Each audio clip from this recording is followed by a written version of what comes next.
the Black Lives Matter brand has been almost fully discredited. I mean, they've just done so many absurd, corrupt things. McDonald's recently scrapped some DEI initiatives.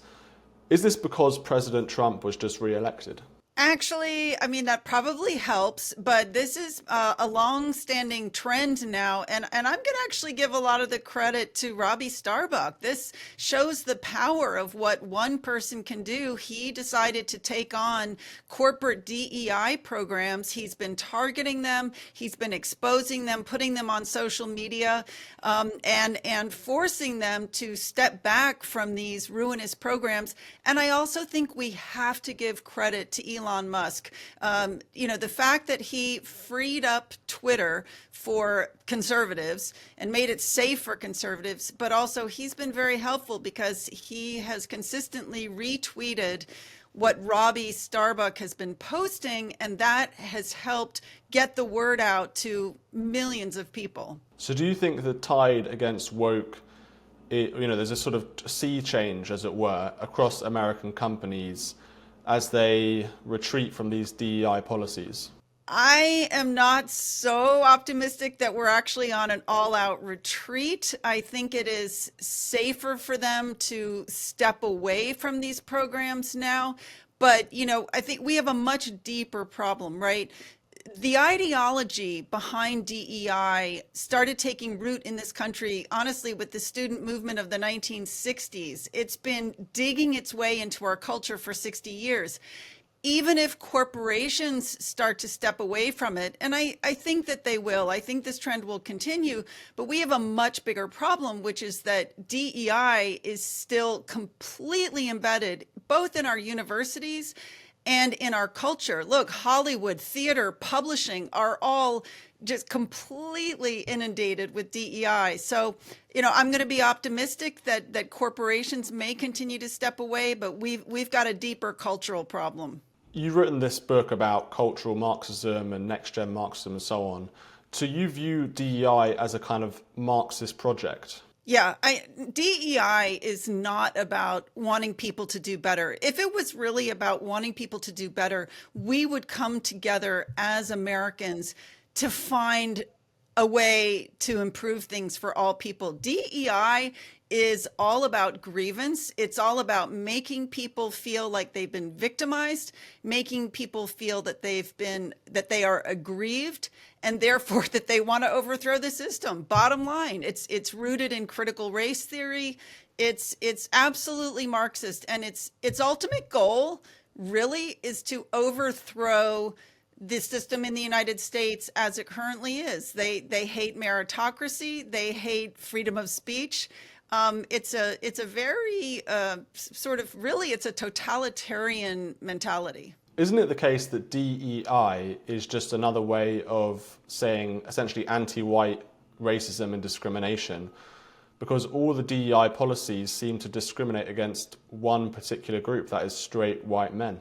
Well, yeah, but again, I would go back and say, for me, it makes more sense if you understand that it's really about critical race theory, which said certain people are oppressed, right? Because you have to look at the world the way Marx defined it, which is let's divide it into oppressor and oppressed. And so right now, yes, the white people, and white men especially, happen to be considered the oppressor class. But you've seen, as I have, how that definition of the oppressor class is constantly shifting. I mean, it also includes a lot of white women. Now it's sort of more and more includes Jews. It includes many Asians. So it's not just white men. It's whoever they think happens to have power or is successful. We recently saw the acquittal of Daniel Penny in New York City.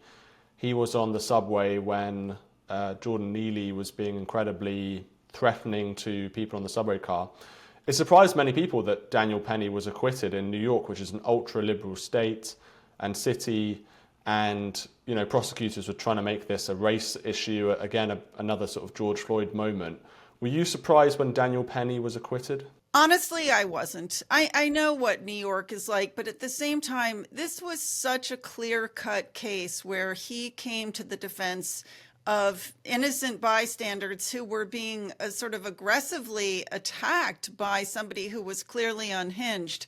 I mean, I think it's a good sign. I think had it been anywhere else, it might have gone a different way.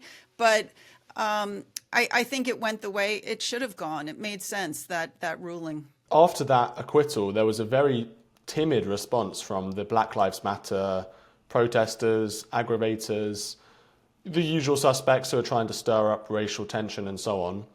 Do you think that we have reached peak woke, peak Black Lives Matter?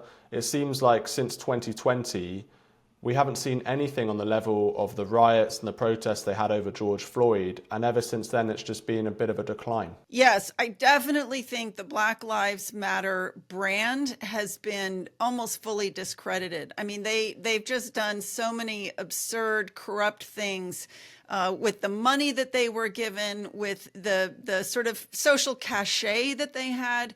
They've really done nothing with it. And what's interesting is, it's not just white people who are disillusioned. It's Black people as well. They're saying, what have you done for us? And they have done nothing. So yes, I think it's the decline of the Black Lives Matter brand. Whether it's actually going to be the decline of wokeness as well is not so clear. I mean, at the same time that we've seen this steady decline in Black Lives Matter, we've seen the rise of the pro-Palestinian groups on campuses, and they're still getting a lot of money. So I think that piece of it is not finished. Do you have faith in President Trump to withdraw funding from universities that support DEI initiatives, to use the levers of the federal government to essentially cut off financially wokeness where it's being funded at the moment? Look, that funding really, a lot of it really comes from the states themselves. You know, also the other really big problem is, student loans. The government role in student loans is a big problem. Another one that people don't fully understand is all the government grant making that goes to universities. That's also helping to fuel the DEI phenomenon. So yes, there are many, many ways that the federal government under President Trump can pull back this funding. But honestly, I think what's going to be more important is this other trend that you're seeing. And I think this is exactly what's just happened with Mark Zuckerberg, is we see Trump ascendant. We see Elon Musk, Robert Kennedy came along around him. Like, this movement is really in the ascendant right now. And so I think that more than anything will have an influence. But honestly, I'm actually going to be counting on the students themselves. And you did see this with the young voters turning out for President Trump in ways that nobody really expected. They are the ones that I think also need to exert control and demand more from their universities, because ultimately it is the students who are the customers of these universities. As long as they're willing to keep going and paying these exorbitant tuitions without challenging what they're being taught, I think the universities will keep doing what they want to do. So I'm hoping with all these factors put together, we will see a change in our universities. One of the other major issues in the election, you mentioned the election there, was immigration, deportation. Since Donald Trump's election in November, there has been some concern from some on the conservative side of things, some on the right, that he is already beginning to water down pledges on mass deportations, particularly enabling people to come into the United States legally on H-1B visas. In other words, legal mass immigration. What do you make of this argument that actually people are concerned that Trump isn't going to be as hard line on deportations and particularly on legal migration as he was in the campaign? Well, I want to say on this, first of all, I am so glad that we're actually having the debate. These are important issues to be discussing as a nation. And I think up until now, too much has been done to silence debate on important issues. So I'm really glad to see that we're talking about these things. In no way do I think that Trump will soften on his commitment to close the border and get the vast number of illegal immigrants, especially the criminals, people who shouldn't be here, getting them out. Look, the United States admits over 1 million legal immigrants per year. We have a robust legal immigration process. That's not going to stop.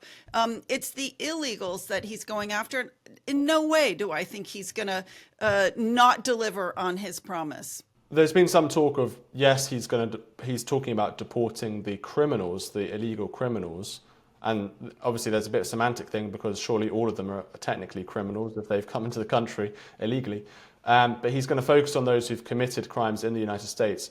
But what about the people who haven't committed, crimes in America once they've entered America illegally? Is he going to deport them? And logistically and politically, how will he be able to deport millions of people, which is what he was pledging in the campaign? Look, all I can say is I know what he's promised. Everything that we've seen in the past, President Trump is a man who delivers on his promises. He's got an incredible sort of leader for this task in Tom Homan, who is his czar for immigration. I think they will get this job done. It is hugely complex, right? Not just shutting down the border. I mean, when you think back to Trump's first administration, there were probably 10 to 15, even 20 different policies together that actually help shut down the border. It's not like you can just turn off the spigot from one day to the next, right? Same thing. It's going to be very similar with sending people back where they belong, people who did not come into this country legally. It's going to be a very complex operation. But again, all I can say is Trump has remained consistent in his commitment to this, as has Tom Homan. So I say sit back and watch. I think it's going to be an interesting ride. Thank you for watching this video. If you want to watch more content, please subscribe to our new GBN America YouTube channel. Thank you so much for watching GB News, the People's Channel, Britain's news channel.